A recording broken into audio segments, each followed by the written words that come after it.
llamo? ¿Dani? ¿Daniel? Como quieras, como te apetezca. Daniel García Pérez Guzmán. Sí, como quieras. ¿Por qué tantos apellidos? Porque Guzmán es mi tercer apellido, que es compuesto, y le puse como primero. Muy bien, muy bien. 21 de septiembre de 1973. Exacto. Qué joven. Joder, ya ves. ¿Naciste? ¿Ahora o hace 73? No, ahora, yo te veo jovencísimo aún. ¿Ah, sí? A pesar de que tienes casi 50. Tengo ahí algo de niño, ¿no? Como que, no sé, debe ser la inquietud.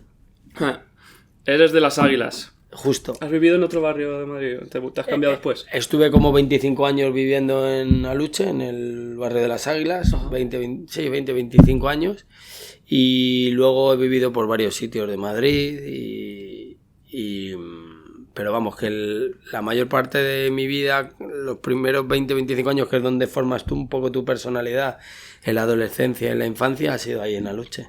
Y de hecho, Las Águilas. en tu cine como director, vives ahí, ¿no? Vives en ese barrio. Sigo viendo ahí, a ver si me cambio ya. Ya he hecho 2 películas sobre el barrio y sobre bueno, básicamente, al final son casi todos los barrios de este país, ¿no? O sea, tienen que ver. Yo estaba pensando cuando veía tu biografía que los que somos de fuera y vivimos en Madrid, en realidad esa Madrid no la conocemos demasiado. Yo conozco Malasaña, conozco La Latina, conozco tal, pero la Madrid de los barrios realmente... ¿Tú de dónde eres? Yo soy de un pueblo de Albacete. De un pueblo. Pero generalmente la mayoría social está fuera de la M30, ¿no? Claro. O sea, dentro son gente... O sea, hay barrios, pero son más de pasada y generalmente la mayor densidad de población siempre está como en los barrios periféricos. Eso lo decías en el vídeo que nos pusieron antes de ver la peli el otro día, ¿sí? Que decías que esta película habla de lo que es la mayoría de la sociedad, en realidad, canallas. Sí, generalmente las comedias suelen hablar como de estatus sociales, ¿no? De clase media, media alta, ¿no? Pero de la gente que va a diario que camina por la calle, que va en el autobús y que va en el metro, pertenece a estos barrios, ¿no? Sí, y yo creo que el cine español, yo llevo unos años diciendo, y no sé si estoy equivocado o no, que está un poco desconectado del público, de la gente real, y a lo mejor eso es una clave. Puede ser, porque también es verdad que tanto en comedia, en el género de comedia como en el drama, como que lleva unos años como huyéndose del tema de lo social. Y lo social no tiene que ir reñido con comedia, con sentido del humor, con alegría. O sea, en los barrios es donde más te ríes. Yo tengo amigos que son fontaneros, electricistas, taxistas, que desde que se levantan hasta que se acuestan se están riendo todo el barrio. Hay como una connotación que tiene que ver, yo creo, que con las generalistas, que son con las televisiones que producen un poco también el cine, con las que necesitas ir de la mano para hacer cine, que huyen como de lo social, que parece que lo social es dramático o triste o oscuro. No, lo social es maravilloso, lo social tiene color, los barrios tienen color, tienen canallismo del bueno, tienen sentido del humor. Sí, el retrato catastrófico a veces está bien y ahí tiene algo de verdad, pero vaya, los que venimos de la clase obrera sabemos que la clase obrera no solo sobrevive, sino que también vive y vive bien, de manera digna, de manera con orgullo, con sentido del humor. Corrientes? No lo vi. Que ganó mucho en los Gaudí, pues te la recomiendo porque sí, es una comedia me lo han dicho, además, muy chula y muy luminosa sobre unos trabajadores, no sé si eran fontaneros, ya no recuerdo qué. Claro. De hecho me parecía un humor muy... esa película tenía que haber tenido más apoyo comercial, como Canallas va a tener, porque es una película que tiene un humor muy La que se avecina, muy también Aquí no hay quien viva, que el público puede entender. Y no tuvo mucho éxito en la taquilla, tristemente. A ver si es que yo creo... se descubre de otra forma después. Ojalá, porque yo creo que se equivoca la autocompasión, que el ser humano no tiene autocompasión. La comedia se ríe de uno mismo. Aquí no hay quien viva se reía de uno mismo. Era ácida, era incorrecta. Canallas es ácido, es incorrecto, es muy límite, pero porque se ríe de uno mismo, que eso es muy necesario, ¿no? En la vida te pasa, tú estás en un tanatorio y te estás riendo. porque necesitas canalizar. De hecho, es uno de los sitios en los que más me río. En los que más te ríes, ¿verdad? Sí. A nosotros, por ejemplo, nos han echado como de 6 o 7 sanatorios porque nosotros no parábamos de reírnos por canalizar lo que estaba pasando. Necesitas un poco reírte. Sí, entonces ahí hay algo ahí como, no sé, por ejemplo, ahora me viene a la cabeza películas francesas o inglesas de Full Monty, por ejemplo. Habla de la problemática social, ¿no? De una gente que busca trabajo, pero no tienen ni autocompasión, ni una tristeza, es todo sombrío, no tiene que ver. Real. Tengo apuntado que acabaste siendo tan creativo porque fuiste hijo único, ¿no? Hay algo ahí. Algo tiene que ver con eso, sí. Porque ¿cómo era tu infancia? Pues pasaba mucho tiempo solo, porque mi padre trabajaba fuera del país. Trabajaba, por ejemplo, ahora lo que recuerdo, en los primeros 4 o 5 años, trabajaba en Argelia, después de un terremoto, en la reconstrucción de Argelia. Y yo pasaba mucho tiempo con mi madre y no tenía hermanos. Entonces, hasta que empecé a salir a la calle, hasta los 10, 11 años, que ya no me volvieron a ver el pelo, que ya cada vez que bajaba a la calle volvía a las 12 horas, al principio jugaba mucho en casa y me inventaba muchas historias con los Playmobil, con el Tente de aquella época, con las construcciones, con todo lo que tenía, con muñecos, con jugando a las chapas, siempre tenía una historia ahí que me inventaba. Entonces creo que eso tiene bastante que ver, aparte porque yo tenga un poco más de fantasía y más imaginación, ahí que desarrollé mucho tiempo el estarlo solo inventándome historias. Y creo que sí, que es significativo y que algo tiene que ver. ¿Y cuándo empezaste los graffiti y por qué? Con 14 años. Pues yo creo que mis padres se estaban separando en esa época y claro, yo no tenía como información, no podía gestionar muy bien el tema de la separación porque no lo entendía. En esa época, en esos años, no había separaciones. Yo era un bicho raro en el barrio porque que tomase la decisión de separarse una pareja en esa época viniendo de la transición, del posfranquismo y tal. El tema de la iglesia, el tema de la igualdad de género, o sea, eso era un marrón antes, bueno, y ahora. Sí. ¿Y sentías que tenía algo que ver contigo? Y sí, como que se estaban ahí separando y yo como que necesitaba expresarme y inconscientemente lo canalicé a través del graffiti y aparte también tenía algo como legal e ilegal, o sea, más bien ilegal, que me creaba mucha adrenalina, me generaba mucha adrenalina. Y ahí fue cuando mi primera relación con la calle, a través de las pintadas y de mis colegas. Y me acuerdo de una de las épocas más bonitas de mi vida, más interesantes, que era cuando pintaba. Yo salía por la tarde y los fines de semana, pues en vez de ir a discotecas y tal, pues me iba a pintar con mi música y con mis sprays y mis rotuladores y me iba a una aventura a ver qué iba a pasar, porque ahí... ¿Y sigue habiendo pintadas de tifón por ahí? Creo que queda alguna por ahí todavía, sí. Creo que queda un par de ellas o 3. Y hacías pintadas contra la guerra del Golfo, o sea que sí. Te volviste muy comprometido. E intentaba que fuera la grafía, o sea, fuera como un pretexto para contar historias o para contar o algo de crítica social o para cuestionar algunos aspectos de ese momento de mi vida que me inquietaban, como era la guerra, como alguna serie de circunstancias que estábamos viviendo y me apetecía pues a través del graffiti contar otras cosas. Estábamos hablando antes del cine español olvidándose de la clase obrera y yo creo que tiene que ver con que la industria está llena de gente que no viene de la clase obrera en realidad, ¿no? Esta industria está llena de gente que necesita en un principio un colchón cómodo para poder meterse a actor, a director, a tal, porque al principio no hay mucha estabilidad laboral, digamos. Puede ser. Que no es tu caso, porque tú venías de clase obrera, te metiste a actor. De hecho, te pensabas hacer oposiciones para bomberos y todo, pero pudiste dedicarte a la interpretación a pesar de venir de la clase obrera, ¿no? Bueno, yo empecé estudiando en Leyton, con William Leyton, con el maestro, que aprendí muchísimo, y yo pagaba las clases con la ayuda de mis padres y con trabajos temporales que iba teniendo. Por ejemplo, yo me acuerdo que ya con 16 años ya me saqué el carnet de moto y trabajé de mensajero. Trabajé en la construcción también mucho, trabajé de camarero, fui trabajando para ir pagándome los estudios. Según Wikipedia, preparando los escenarios de conciertos de artistas como Luz Casal. Ah, sí, eso fue un verano, sí. Miguel Río, Luz Casal, la Orquesta Mondragón, me acuerdo. Iba por ahí iba montando los escenarios, pero eso fue un par de veranos. Uh-huh. Con un grupo de trabajo, pues íbamos poniendo los escenarios y luego iban cantando.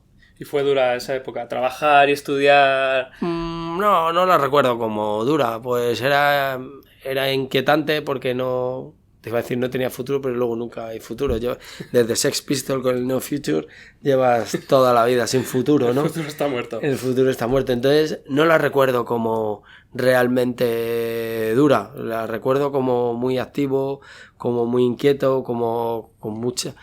Me gustaba algo que tenía que ver con el no tener algo seguro al día siguiente, pues te hacía...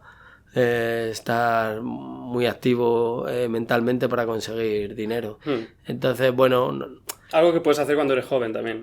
Sí, bueno, y que deberíamos seguir haciendo, porque el momento en el que lo tenemos todo, en este bienestar social que nos han vendido, que no tenemos nada, ya. Pero creemos que tenemos todo porque podemos ir ahí al supermercado y con 10 euros comprar tal, pero al final te das cuenta que curras 10 horas o 12 horas por 1.000 euros y lo que te quita los 1.000 euros es o intentar vivir en una habitación o intentar comer, o tampoco te da para mucho más. Entonces, bueno, en esa inquietud, a mí cuando era pequeño, pues ahí me busqué la vida y yo creo que fui feliz. Yo siento que fui muy feliz, la verdad. Y siento que me dio muchas experiencias y muchas vivencias para contar historias ahora, que eso es maravilloso. Tú trabajaste en la tele en varias series exitosas cuando la tele, por ejemplo, creo que era Maribel Verdú que dijo en una entrevista que con lo que trabajó en Canguros ella podría no trabajar más en el resto de su vida. Tú estás en la misma situación, supongo, ¿no? Yo es que hice como varias series. Al final me hice 5 o 6 series. ¿Menudo es mi padre era? Empecé con Menudo es mi padre, luego hice Policías. Luego hice London Street, que esa no solo hicimos una temporada. Luego hice Aquí no hay quien viva. Después hice La Familia Mata. Yo fui enganchando varias series. ¿Y tú puedes no trabajar? Yo no puedo no trabajar. ¿No? A ver, luego yo tuve la suerte de que, a ver, yo solo hacía como 3 temporadas, porque yo enseguida, cuando ya consigo un resultado, si veo que me voy a acomodar, me agobio y me tengo que ir a otra cosa. Yo me iba a lo mejor de Aquí no hay quien viva para hacer A cambio de nada, y estuve 10 años intentando levantarla y escribiendo y tal. Luego me fui de La Familia Mata, pues no me fui de Aquí no hay quien viva para hacer teatro, y luego de La Familia Mata me fui para hacer A cambio de nada.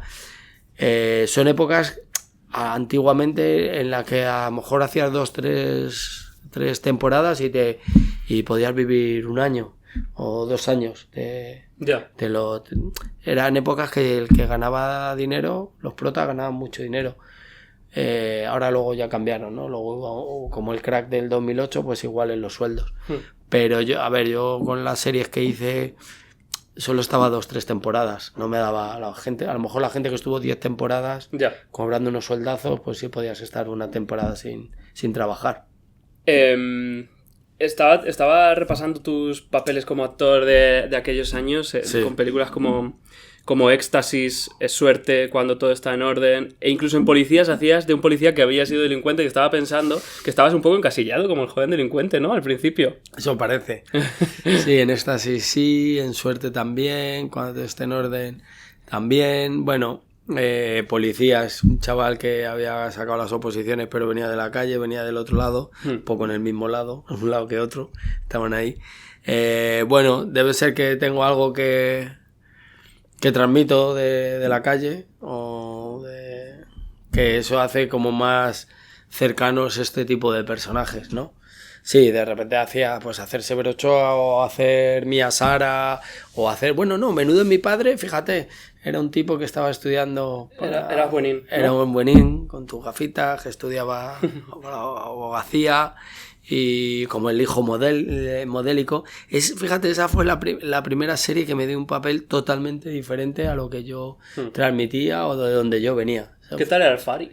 Joder, maravilloso, yo me reía con él muchísimo, tío, o sea, yo tengo muy buenos recuerdos de él. Yo me acuerdo que entre secuencia y secuencia que no trabajábamos, por ejemplo, imagínate, estábamos 12, 14 horas en el estudio, o sea, en el plató, pues a lo mejor había una secuencia entre la primera y la cuarta que nosotros no estábamos porque rodaban otros compañeros. Y nosotros me acuerdo que nos salíamos al descampado enfrente del polígono donde estaba el plató a jugar a las canicas, él y yo. Nos jugábamos ahí dinero jugando a las canicas, era la hostia, tío. Era un personaje. En 2004 ganaste el Goya como director de cortometraje por Sueños. ¿Te dio eso ganas de dirigir, aunque tardarías aún no sé cuántos, 10 años en hacer una película? Sí, justo. Ahí pensaste, voy a dirigir cine. Sí. Eso fue mi primer punto de apoyo, quizá ese trampolín que me dio la seguridad y las ganas y la inquietud por contar historias. Yo llevaba mucho tiempo queriendo escribir, pero tenía como mucho pudor y mucho complejo por el exceso de respeto hacia la figura del guionista, y a la hora de escribir pues nunca me ponía. Yo decía, joder, pero ¿qué voy a contar yo? ¿Cómo lo voy a contar? ¿Va a ser interesante? Yo no me he preparado, no me he formado. Y un día empecé... Igual que A cambio de nada lo escribí en 5 años, y Joaquín González, el prota de mi peli, que es Canalla, lo habré escrito en 4, Sueños lo escribí en una noche. O sea, es una cosa, como no hay fórmulas, de repente hay historias que das con ellas desde el principio y te sale a la primera y luego versionas y dices, no, hay que versionar, funciona. Como hay otras que te cuesta muchísimo más. Y me acuerdo que Sueños empecé a las 12 de la noche a escribirlo y a las 6 de la mañana acabé. Y la persona con la que estaba le dije, mira, léete esto. Eran 10 minutos, 10 páginas. Digo, esto funciona. Esto necesito contarlo. Esto va a funcionar. Y a partir de ahí me di cuenta que hay que hacer. Que uno no tiene que buscar siempre la obra perfecta. No tiene que poner ahí el punto de excelencia tan sumamente alto. Lo que hay es que hacer. Y de hecho yo animo a todo el mundo a hacer, a escribir. Pero de todos modos, tú en entrevistas sobre A cambio de nada o sobre Canalla sí que has hablado de tu perfeccionismo, ¿no? Sigues teniendo ese problema, ¿no? Joder, tengo un problemón con eso. Eso me va a acompañar toda la vida, me persigue. O sea, ya creo que hasta lugares ahí insospechados. ¿Y en qué se nota? ¿En qué dame un ejemplo de algo que dices, joder, ahí fui un pesado y podría haber tirado para adelante en vez de... Pues en A cambio de nada y en Canallas he sido un pesado, por eso una cosa me ha llevado 10 años y la otra 7. Yo creo que ahora tengo que limitar más los tiempos y además hay que buscar la excelencia, y está muy bien la rigurosidad, el rigor y la disciplina y la necesidad de contar una cosa concreta de una manera concreta, pero hay que liberar también. Creo que el perfeccionismo es fascismo. O sea, hay algo ahí como que la vida va por otros lugares, hay otros puntos de vista, hay otras maneras de hacer historia. O sea, de hacer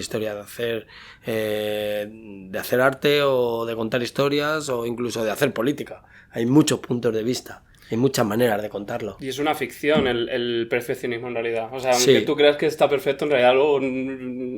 O sea, es tan subjetivo. Aparte que nunca va a estar perfecto. Primero que es subjetivo y luego que tu estado emocional y tu estado personal de cada momento te haría cambiar la historia. Seguramente A cambio de nada no es lo mismo dentro de 10 años si me pongo a escribirla o dentro de 3 que hace 10 años. Y Canallas es lo mismo. Y hay un momento en que hay que dejar que las historias caminen por sí mismas y que las historias se compartan con el público. Hay un momento en el que te tienes que separar. No sé, hay un director, no me acuerdo quién decía que las historias se abandonan, no se terminan. Ya. Entonces tiene que haber algo. Pero también es verdad, igual que te digo esto, yo me pongo a escribir una secuencia, ¿no? Y la abordo, la dejo, me separo y luego vuelvo, ¿no? Cuando vuelvo sé si funciona o no funciona, pero si funciona lo tengo claro, y si no funciona también lo tengo claro. O sea, no es una cuestión subjetiva, yo lo analizo y veo cuál es el problema. Pues yo que sé, que no tiene conflicto, o que el conflicto está diluido, o que de repente uno de los personajes está anticipando una serie de cosas. Y también te digo que cuando yo sé que una secuencia funciona, para mí, desde mi punto de vista, funciona. Entonces, esto es hasta que llegas a eso. Vamos a hablar un poco de Aquí no hay quien viva, que como hablábamos antes, yo escribí el artículo sobre el rodaje de la serie y tal, y tú no pudiste participar en su momento. ¿Cómo viviste tú la locura de esa serie? Esa máquina que no podía parar, que estabais todos metidos en unos rodajes loquísimos que duraban todo el día, que os teníais que aprender las líneas. ¿Cómo? Pero eso fue al final. ¿Sí? Yo la primera temporada y la segunda temporada, yo creo que estuve 32 capítulos o 36. Yo creo que estuve 3 temporadas. Sí. Tu último capítulo, el otro día lo estaba mirando, era el último de la tercera temporada. Era el último de la tercera, justo. Yo la primera y la segunda... No, el final de la cuarta, perdón. El final de la cuarta. Eran 5 temporadas. Vale, pues yo entre la tercera y la cuarta, yo creo que ya me tuve que ir porque quería hacer... ya empezaba con A cambio de nada. Ya quería escribir. ¿Eso qué año fue? 2005 sería. 2005. Yo ya acababa... justo. Yo en la última temporada estaba ya con Sueños. Uh-huh. Ya en el 2003 fue Sueños, 2004 ganaste el Goya. Gané el Goya, exactamente. Ahí fue. Yo ya tenía la inquietud por escribir y tenía la inquietud por dirigir. Y luego el proceso de trabajo se fue cambiando porque Antena 3 iba demandando más capítulos, porque yo al principio no iba a hacer la serie, pues yo quería escribir la película. Y mi repre de aquel entonces me insistió muchísimo y yo, de hecho, fui a la primera lectura para disculparme y para decir que no podía hacer la serie porque tenía que dirigir mi primera peli. Yo cuando me ofrecen el primer capítulo, cuando me ofrecen el capítulo piloto, la serie, yo antes de leerlo digo 3 veces que no. Y le digo a mi repre que es que no puedo, que es que tengo que escribir, que es que tengo que hacer la película, que necesito hacerla. Y me dice, lételo, que es muy bueno, tal cual. Y dije, bueno, me lo voy a leer, pero de verdad que no lo voy a hacer. Lo leí y aluciné el primer capítulo, lo bueno que era. Dije, esto es muy bueno. Digo, y me seguían insistiendo. Dice, vente a hacer solo la lectura. Y digo, que de verdad que no puedo. José Luis, Alberto, Laura, digo, de verdad, os lo juro que no es por es que tenéis una serie que es un pelotazo, va a ir increíble. O sea, mucho me tengo que equivocar para que esta serie no funcione. Y dijeron, vente solo para la lectura. Y dije yo, bueno, voy a la lectura, pero no la voy a hacer. Dice, da igual, tú vente a la lectura. Entonces fui a la lectura y me acuerdo que fue una mesa italiana que era un círculo con todo lleno de sillas en el plató, en las oficinas, y digo, bueno, pues presente, ya había mucha gente, ya conocía a Loles, tal, María, había trabajado con ella, mucha gente, ¿no? Y había otra gente que no conocía, Fernando, Edu. María me contó además que fue tu novia en una película antes y en Menudo es mi padre. Y en Menudo es mi padre, siempre nos daban personajes que éramos pareja. Y entonces yo, de repente, empezamos a leer y yo empecé a escuchar eso y dije, madre del amor hermoso, vaya casting. Digo, tiene lo más importante, guión y casting, esto no sale mal. Y empezamos a trabajar tal, y cuando ya se terminó, me fui para casa y ya dudé. Ya empecé a dudar, y al final hice la serie. Entonces, la primera temporada íbamos muy bien de tiempo. La segunda temporada no íbamos mal. El problema es que el cuarto capítulo había pegado un pelotazo que Antena 3, que a priori no creía mucho en la serie, de repente cuando se vio lo que tenía, claro, empezó a pedir más, y los tiempos, no había tiempo, es como los paros biológicos, cuando no hay tiempo para recuperarte, ya te pilla, acaba muriendo en el intento. Entonces la tercera ya llegaban los capítulos, ellos, los pobres Alberto, Dani, los Davides, iban currando, digo, pero ¿cómo pueden generar este volumen de trabajo? Y al final los capítulos nos los iban dando la semana anterior, no te daba tiempo a trabajar bien, y había muchas secuencias que te las daban. A nosotros nos llegaron a dar secuencias en el mismo momento, antes de grabarlas. Entonces, al final, el proceso de trabajo se fue descuidando porque ellos les demandaba la cadena y ellos tenían que hacer, y eso entonces pues nos los comíamos nosotros, que hacíamos jornadas maratonianas, pero sobre todo no nos daba tiempo a trabajar en el proceso como a ti te gusta trabajar. Claro, preparar con un mínimo. Entonces iba a lo que iba saliendo. Pero claro, los guiones funcionaban, el casting era muy bueno, estaba muy bien elegido y lo iban sacando. Y ya llegó un momento que la última temporada lo pasamos realmente mal, porque no te daba tiempo a descansar. ¿Y tú dejaste la serie porque querías ponerte con la película? Sí. ¿O no tenía nada que ver que estuvieras quemado con la serie? Fueron las dos cosas. Yo quería hacer la película y necesitaba escribir y necesitaba distanciarme. Y para escribir necesitas escribir, estar 12 horas currando delante del ordenador o del papel. Pero aparte porque se descuidó el proceso de trabajo. Porque por esa demanda de capítulos nosotros no estábamos cuidando la manera de trabajar. Y yo no hacía series para ganar dinero ni de alimenticias, o sea, ni para vivir. Hacía series porque el proceso de trabajo intentaba que se cuidase, e intentaba aprender, e intentaba disfrutar del proceso de trabajo. Y ya no había proceso de trabajo. Hacer 20 páginas al día o 15 páginas al día, yo no he hecho nunca una serie diaria. Yo no podría, no soy capaz. Porque necesito que esté mínimamente cuidado el trabajo y el proceso. Yo no voy al resultado. Y ahí ya íbamos al resultado, a salvar el resultado. Y a mí eso, si me lo puedo permitir, no me gusta. Yo recuerdo que la script me contó que hubo una escena que no sé si era María Dánez, que salía del ascensor, hablaba con alguien y de repente se iba por las escaleras para arriba y paró la script y dijo, no vayas por las escaleras hacia arriba ni hacia abajo, porque la escena siguiente aún no está escrita y no sé dónde vas. Así es. Y es una locura, es una locura. ¿Con quién te lo pasaste mejor? Porque me imagino que también nos riste muchísimo en esa... Te digo la verdad, con todos. O sea, con Tejero me he reído muchísimo. Con Edu, con el niño, me reía una barbaridad. Con Loles, con Maribí, con Emma, con...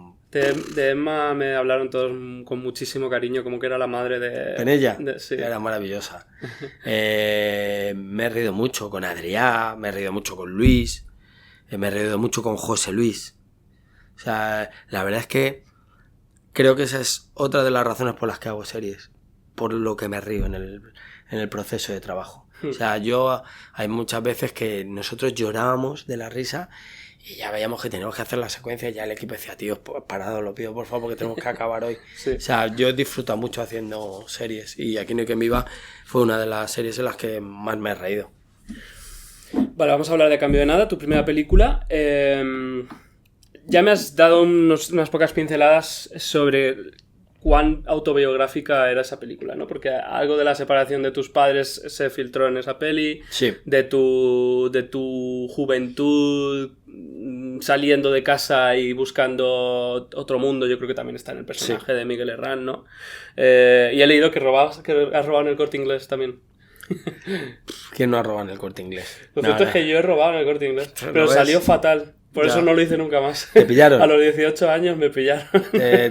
Antes de salir. Antes de salir. Dijeron, perdona, fue muy patético. acompáñame, muy patético. ¿no? Sí. Y te pidieron ahí los datos y tal, y lo pasaste fatal. Y fue tan traumático.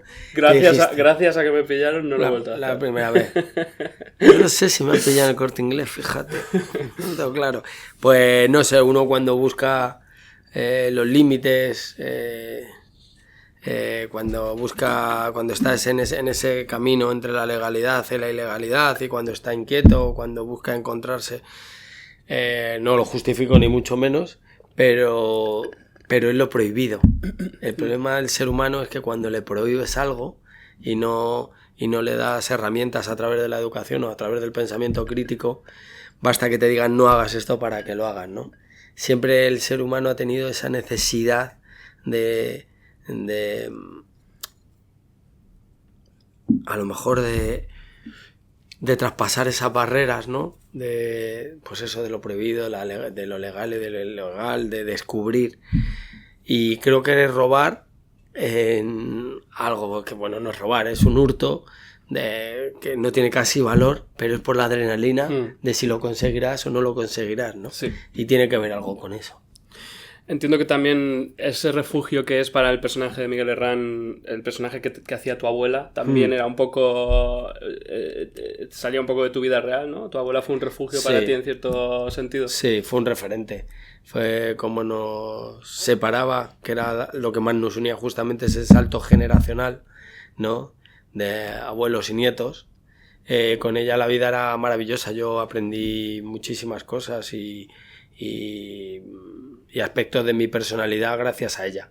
Y quería también hablar, también en Canallas hablo de esa gente mayor, ¿no? Que está en nuestras vidas y que son referenciales, son referentes para nosotros.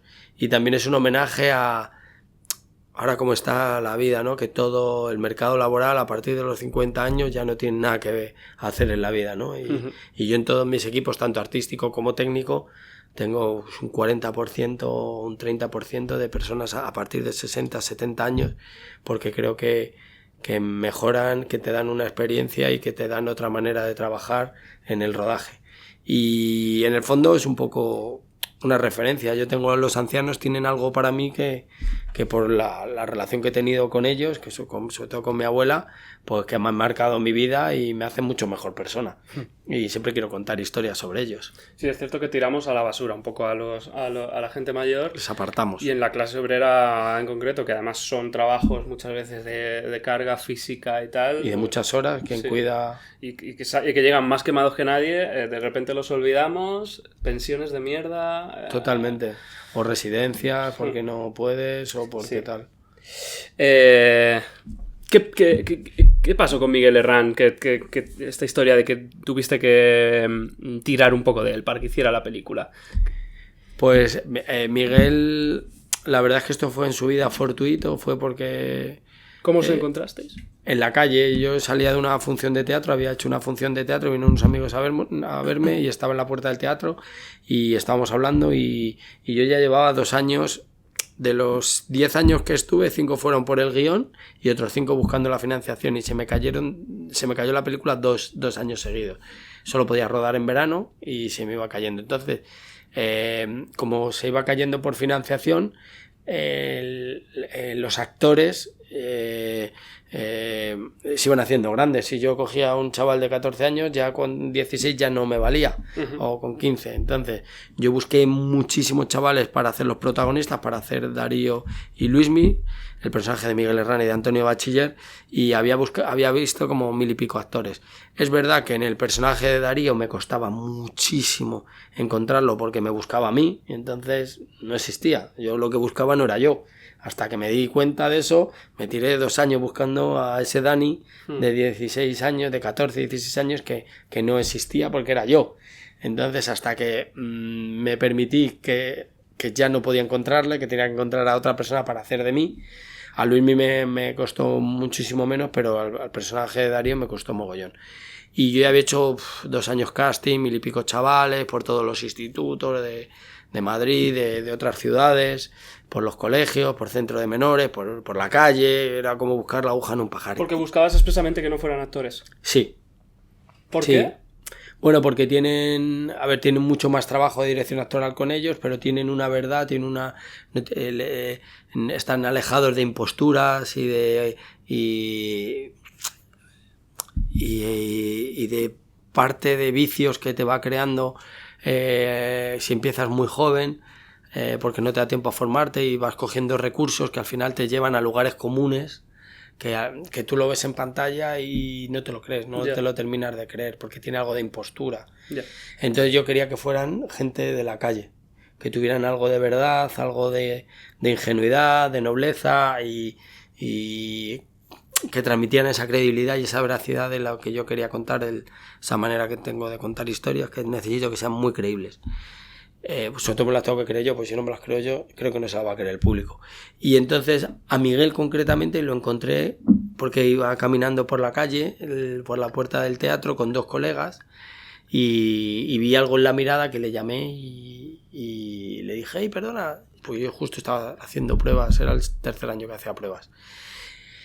Y no lo encontraba y además esto era junio y tenía que rodar en septiembre y no lo encontraba y le llamé y hablé con ellos, con los 3 chavales, y vi algo ahí en la mirada, como algo de tristeza o de dolor, pero también luz y tenía como autenticidad, tenía algo de muy especial que le dije que sí quería hacer una prueba.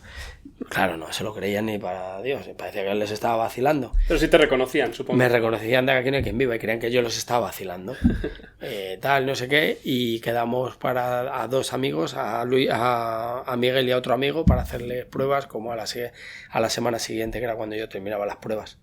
Y ahí la primera prueba, claro, él estaba súper cerrado, él venía de otro estatus social totalmente diferente al mío, pero tenía algo que ver con lo que a mí me estaba pasando, le estaba pasando a él, con lo que a mí me había pasado, le estaba pasando a él, y la primera prueba la hizo horrible, una languidez, el texto se le notaba aprendido porque lo cantaba mucho, los finales arriba, una serie de cosas, y la segunda prueba vino con la mitad del texto, y a la mitad del texto se bloqueó y se piró.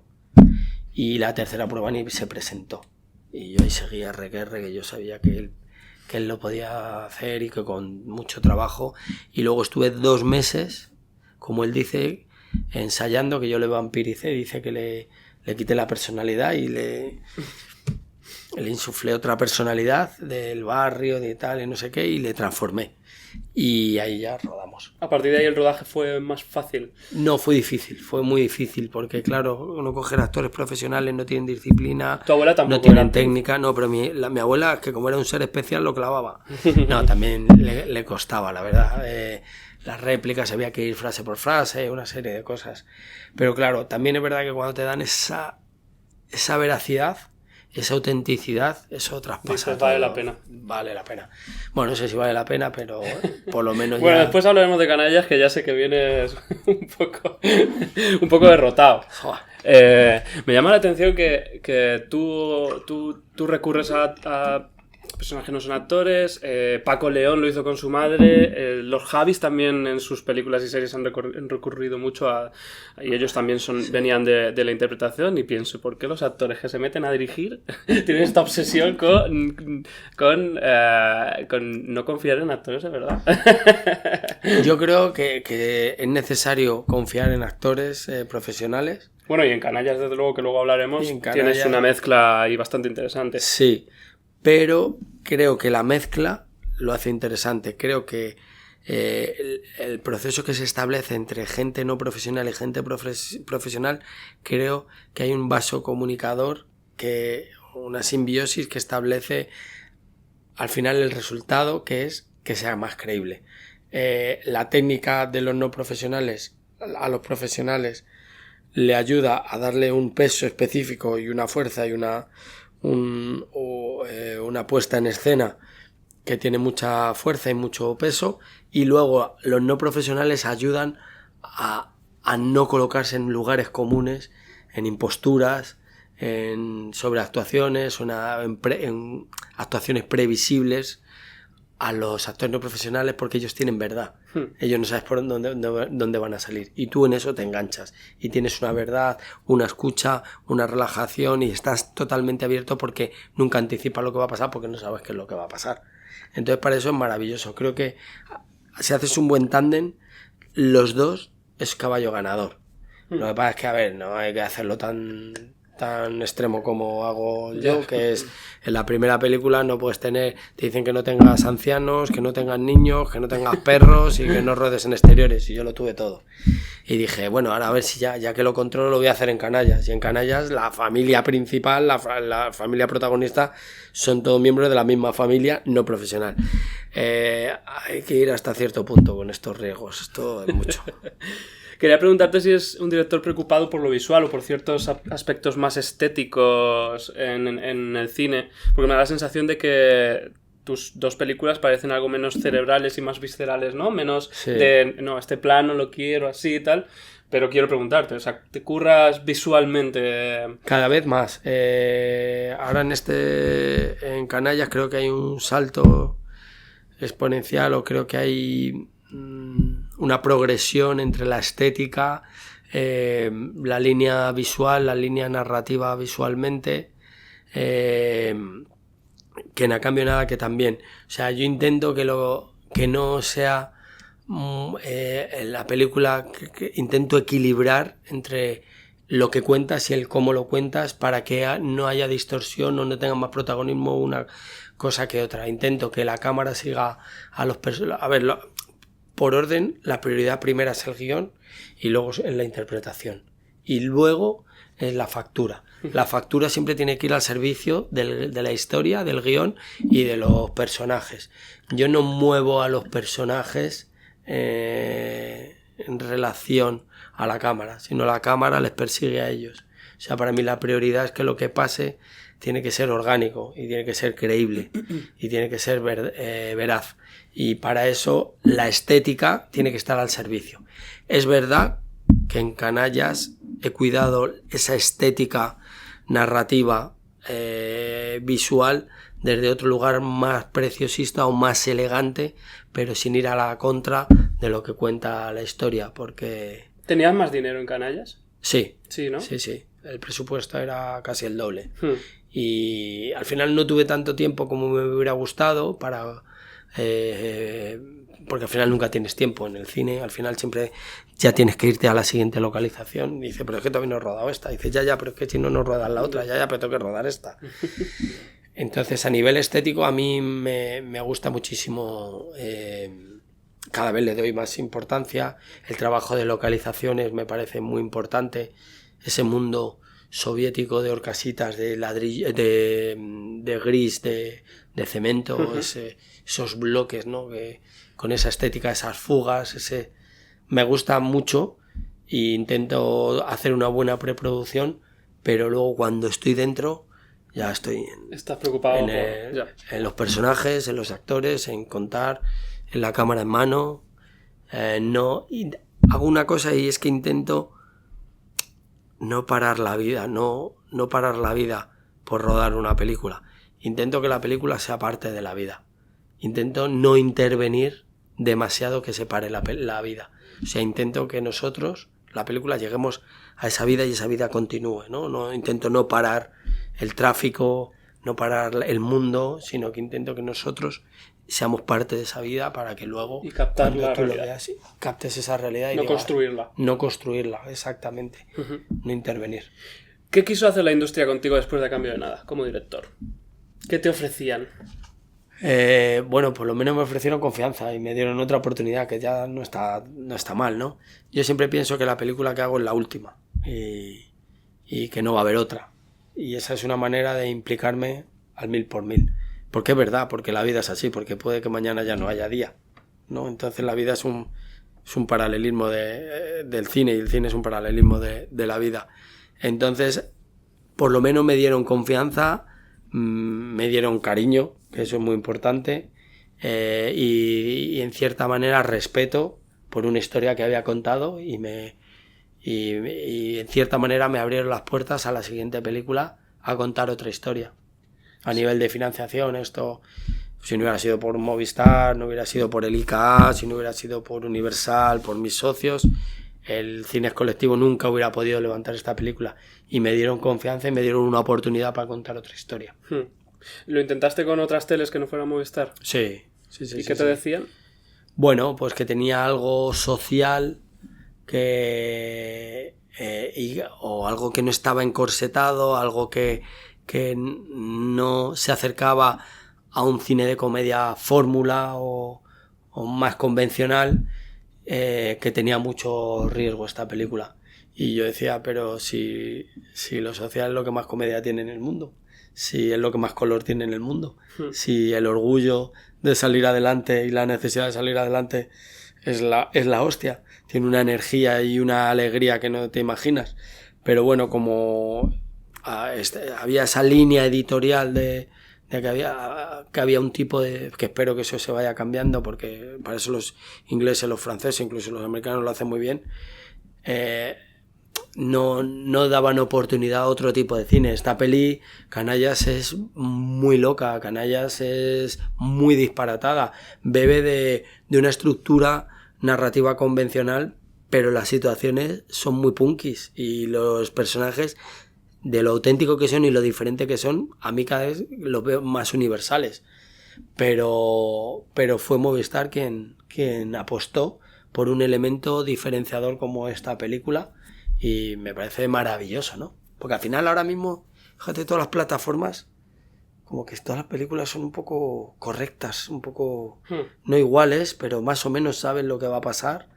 Y eso hace que tengan mucho catálogo, pero que tarden menos en ir al cine. Porque hasta que encuentras la que quieres tardas 1 hora y media. Y dices, joder, había ido al cine, había visto una película en pantalla grande con un sonido de la hostia, me había transformado la película porque no se puede parar, porque no me hablan, porque no tengo el móvil encendido, porque no estoy con el ordenador, con otras mil movidas, y salgo de la película diciendo, hostia puta, esto me ha cambiado el punto de vista. De hecho, me consta que mucha gente se pone principios de películas durante 3 horas, 10 minutos, y va cambiando. Pues y digo, tío, quédate con una. Es verdad. Ese es el estado del bienestar, ¿no? Que puedes coger todo lo que quieras. Tienes 1000 películas por 60 euros y no sabes cuál elegir luego. Y acabas no viendo ninguna. Tío. ¿No? Canallas es difícil de explicar para quien esté escuchando el podcast y no lo haya visto.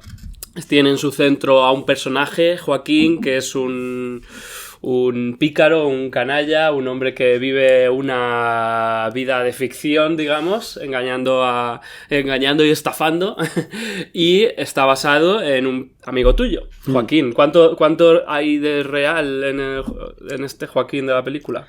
Buena pregunta. Él dirá que hay muy poco. Yo diré que hay un poquito, y mucha gente dirá que hay, y mis colegas, Brujo y Luismi auténtico, dirán que hay mucho de Joaquín, hay mucho mío de Brujo, y Brujo de mí, y hay mucho de Luismi, del personaje de Luis Tosar. Y creo que hay mucho de Esther, y mucho de Poppy, y mucho de tal. Pero es una ficción. Está construido un elemento dramático para que te enganche del principio al final, que no sepas quién engaña, que no sepas quién va a llevarse al final el botín y quién está estafando a quién. Yo lo único que te puedo decir es, tú que la has visto, la primera secuencia de la película, la de Miguel Herrán con nosotros de jóvenes. La que Miguel Herrán hace de tu personaje de mi personaje, Darío de personaje de Luis y Gerard del personaje de Joaquín. Yo te digo que eso es real. Eso pasó. ¿Tú quién eras? Yo soy Brujo, Joaquín es Joaquín, y el coche era de quien era, y Luismi es Luismi. Entonces, eso que de repente tú lo ves y dices, venga, coño, esto no puede ser verdad. Eso es verdad. Y hay muchas más cosas que son verdad. No te voy a decir cuáles, pero hay una parte que es real y hay otra parte que está influida de experiencias reales, y hay otras que no son reales. O sea, Joaquín no quiere que su hija deje de estudiar para hacer la campeona del mundo. Yo ir a todas las televisiones y ser alguien importante. Eso es una crítica social hacia las redes, hacia la falta de empatía a través de las redes o esa frustración de los padres a que sus hijos sean o futbolistas o lo que ellos no han sido. No, eso es una crítica social. Es muy graciosa la frase que repite todo el rato de deja de estudiar a lo importante. Y ponte con lo importante. Y que lo importante es salir en la tele. Y le dice, ¿tú me ves a mí? Yo no he estudiado, yo tengo 5 empresas y soy alguien importante. Tú tienes que ser como yo, tú no estudies, si lo tienes todo en internet. ¿No? Esa falta dice, hay tanta matrícula de honor, estamos creando monstruos. Dice, tanta matrícula de honor y tanta hostia, estamos creando monstruos. Ponte con lo importante, que es con el yo-yo, que mañana tienes una competición. Tú tienes que ser campeona de Europa para ir a todas las televisiones y que la gente te respete. De hecho, le dice, cuando llega al colegio, le dice, ¿por qué no quieres que te lleve a la puerta del colegio? porque le da vergüenza a su padre. Y le dice, no, prefiero caminar. Dice, mejor, está gorda. Así encontramos patrocinador. Es verdad. Aunque lo de padres y abuelos diciéndole a los niños que están gordos, créeme que es verdad, que eso lo he vivido. Fíjate que dudé con la hija si era actriz profesional o no. Está muy bien ella. Joder, está increíble. Está impresionante. De hecho, todo el mundo le dice que se dedique a esto. Ella es subcampeona de Europa de yo-yo. Ah, esto es real. Esto es real. Pero ella ya ha estudiado abogacía y trabaja y no quiere dedicarse a esto. Pero decía que de pequeña le hacía mucha ilusión, pero que ahora no lo tiene claro. Pero la escucha que tiene y la verdad que tiene, maravillosa. ¿Por qué te vi tan derrotado en este vídeo hablando de esta película? Bueno, dices que casi te ha matado. Porque tú viste en un vídeo que yo pasé, ¿no? Bueno, el vídeo que grabaste porque habías pillado el COVID. No, porque había pillado COVID. Porque tenía COVID en ese momento. Justo después, a los 2 días. Es que he oído que en el Festival de Málaga hubo un brote y lo cogió muchísimo. Y yo el martes di positivo. Estaba derrotado porque primero tenía COVID, segundo porque me daba muchísima pena y me fastidió muchísimo no estar con vosotros, porque yo mis películas las acompaño hasta el final, hasta que se apaga la luz. Necesito ir con ellas y necesito presentarla, ya que me tiro 17 años para 2 películas, quiero llegar hasta el final. Yo no hago las películas y las olvido y voy a la siguiente, yo las acompaño hasta el final. Y me hubiera gustado presentarla de una manera festiva, como una comedia que es, y contar lo que había sido para mí, o por lo menos lo que yo había querido contar, y no lo pude hacer, y a través de un vídeo, tío, me lo pasé fatal. Y luego, porque es verdad, porque estas películas me desgastan mucho, porque estas películas se multiplica por 5 todo, el esfuerzo, el presupuesto, el sacrificio, el tiempo, y llegas a la línea de meta, si la ves ahí y empieza a ser borroso y dices no llego, y he llegado muy agobiado, muy cansado, y he dejado pues muchas cosas por el camino, pero bueno, luego da igual, luego la gente se ríe y ya se te olvida todo, ¿sabes? Has estado a punto de dejar esta película 3 veces, he leído. Bueno, muchas más. Unas cuantas en el rodaje porque dirigir a Joaquín era muy difícil, y otras cuantas en la sala de montaje porque tenías metraje para 7 películas. Pues tú lo has dicho todo. Joaquín, porque le dije... Empezamos a ensayar antes de la pandemia, porque nos pilló la pandemia. Además de todo esto. Y claro, en los ensayos era maravilloso. Luis flipaba con él. Fuera de serie, era un genio. Pero era lo que había estudiado. Y entonces yo decía, tío, hay una frase que dice: a texto aprendido no hay cómico malo. Es imposible. O sea, yo trabajo con no profesionales. Yo sé la técnica y yo sé lo que es tener el texto. Como no tengas el texto, la película te va a pasar por encima. Vino la pandemia y yo le llamaba todos los días: Joaquín, ¿estás estudiando? Sí, sin problema, estoy estudiando mogollón. Vale, Joaquín, verás tú como no estudies la que se va a liar. Estás estudiando, y él estudiaba lo que es leer, pero no se sabía ya texto y empezábamos a hacer la secuencia. Entonces, cuando tienes a 60 de equipo, 2 cámaras, se para todo, tío, y tienes que condensar todo en 30 segundos, la cabeza te juega malas pasadas y tal. Entonces, yo tenía que hacer muchas tomas con Joaquín, porque él se agobió, porque vio lo que yo le decía, y a mí no me engaña. O sea, yo sé, Joaquín, cuando sube una ceja y cuando entra con un pie o con otro, sé lo que está pensando. O sea, le conozco hace 30 años y sabía que era por no estudiar. Entonces, claro, yo tenía que hacer con Joaquín a lo mejor 50 tomas. Y eso, pues, te desgasta. Eso me hacía que tuviese 256 horas de material, que son 5 películas rodadas. O sea, yo tuve 1 año y medio de montaje. 10 horas diarias de lunes a domingo todos los días. ¿No sabes lo que es eso? O sea, yo digo, no me lo puedo creer que me esté pasando esto a mí. Si yo hice una comedia para disfrutar, y claro, eso ha multiplicado todo por 1000. Entonces el desgaste que tú llevas también es verdad, cuando te ríes por 1000. O sea, yo me he meado encima haciendo la peli, pero me he meado literalmente, me he orinado encima. Hemos tenido que cortar 70 veces por Luis, porque si está en la cámara y Luis tenía que estar así cuando entrábamos el asalto de... Luis Tosar. Sí, Luis Tosar, en el asalto de casino clandestino. Ajá. Que entrábamos, ¿no? Vestidos de policías para darles un palo y quitarles el dinero y tal. Pues si él tenía que decir, vamos, todo el mundo al suelo, no sé qué, pues él entraba y Joaquín decía, pues, imagínate, tiene una frase que era, ¿pero qué os creéis, que la policía es tonta? Que sabemos dónde tenéis el dinero, vamos, entregadlo. Decía, ¡la policía es tonta! Sí. ¡Dinero! ¡Entregadlo! Entonces, claro, no decía la frase porque iba atacadísimo. Y entonces Luis, en vez de hacer el plano ahí, a lo mejor apuntando a uno de los orientales que estaba ahí, pues hacía así, ¿sabes? Porque no podía parar de reír. Yo le veía el hombro moviéndose así y digo, venga, corta. Y decía, tío, esto es imposible, yo no puedo rodar así, tío. En 30 años que tengo de experiencia no he visto esto en mi vida. Estoy llorando de la risa. Entonces, bueno, pues igual que que hemos sufrido muchísimo con Joaquín, nos hemos reído muchísimo. Hay momentos que él está brillante, que es un loco, ¿sabes? Que es un genio. Entonces, es difícil trabajar con no profesionales, pero hay veces cuando te dan cosas, es maravilloso.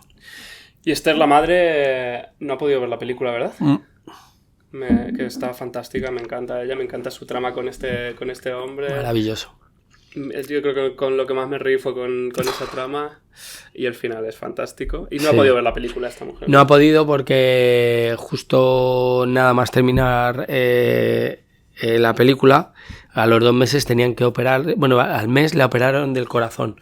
Y una operación muy dura de 6 horas, pero salió perfecto. Y luego la operaron de un tema intestinal. Y se le complicó con una bacteria se le fue complicando durante 1 mes y medio y salió adelante luchando con 2 bacterias de estas de hospital, de quirófano y tal, pero la tercera no pudo. Qué pena. Y se fue, sí. Una pena muy grande porque está maravillosa, porque tiene una energía y una comicidad.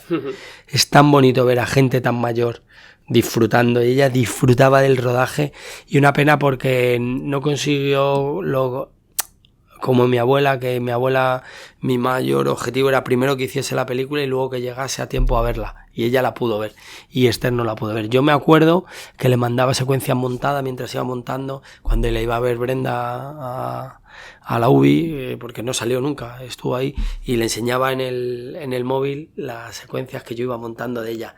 Se reía, lloraba, y le dio mucho subidón porque estaba ahí intentando llegar para el estreno.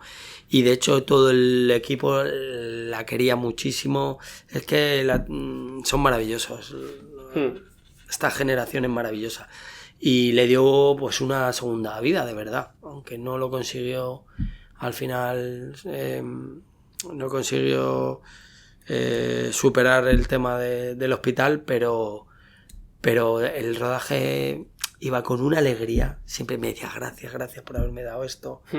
Era maravillosa Esther, y de hecho la película está dedicada a ella, y creo que de los momentos más cómicos que tiene la película son también de ella. Sí. Bueno, ¿y estás ya pensando en una tercera película? No. Porque yo te he leído decir que no vas a hacer más. No. Estoy pensando en temas de agricultura, en temas de hacer zapatos, estoy pensando en temas de tener gallinas, estoy pensando en pensar, estoy pensando en respirar. Ahora estoy con la promo, ojalá vaya bien la película por toda la gente que ha creído en ella y la gente que ha apostado todo por ella. Pero después necesito parar, necesito ver qué quiero hacer con mi vida y tengo tantas cosas pendientes de estos 7 años, cosas muy importantes de mi vida que no he podido hacer. Para que te hagas una idea, bueno, tengo cosas muy personales que hacer. Yo me mudé hace 1 año y medio y solo he sacado la ropa de las cajas. Entonces tengo tantas cosas que hacer pendientes, importantes, que ahora quiero tener un tiempo para ver qué es lo que quiero hacer y ver qué historia quiero contar, si quiero seguir contando historias o por lo menos otro tipo de historias. Pues necesito vivir y que el trabajo sea parte de la vida, no la vida parte del trabajo, porque al final... Ya, lo que estabas diciendo antes en el cine, quieres que la vida siga y capturarla. tu vida no ha seguido. No. Pues nada, ahora te toca vivir. Ahora me toca por lo menos 2 mesecitos. Yo también es verdad que tengo buena genética y me recupero rápido. Entonces vamos a ver qué pasa con esto. Pero ahora necesito ver si quiero seguir contando historias, qué historias quiero contar y cómo quiero contarlas. Porque esta búsqueda de la excelencia o de este perfeccionismo o de este resultado concreto, ahora me estoy cuestionando si merece la pena o no. Luego es verdad que vas a un pase, ves a la gente reírse a carcajadas y se te olvida. Pero ahora de momento quiero disfrutar. Ya veremos qué haces. A mí me da la sensación de que hay gente, y a lo mejor es tu caso, que acaban haciendo lo que hacen a pesar de sí mismos. Ya veremos si tú no llegas dentro de 7 años con otra película que casi te ha dejado la vida con 20 actores no profesionales. ¿no? Sí, 80 animales, 20 actores no profesionales. Grabado en el mar. Todo noche, de los cuales de los 80, 75 son ancianos. Ya veremos. Ya veremos qué pasa. Bueno, que vaya la gente a ver Canallas, que la disfruten y muchas gracias por venir. No, hombre, no, gracias a vosotros por invitarme. Está muy cómodo y muy a gusto y se echan de menos estas entrevistas donde puedes mirar a los ojos, donde puedes escuchar y donde no hablas con frases hechas y puedes desarrollar. Es verdad que ahora vosotros tenéis las 256 horas de material. No, esto sale así, ¿eh? Que lo escuche el podcast. ¿No montáis nada? ¿Qué va? Pues perfecto, entonces perfecto. Un plano secuencia. Sí. Bueno, muchas gracias. Gracias de verdad.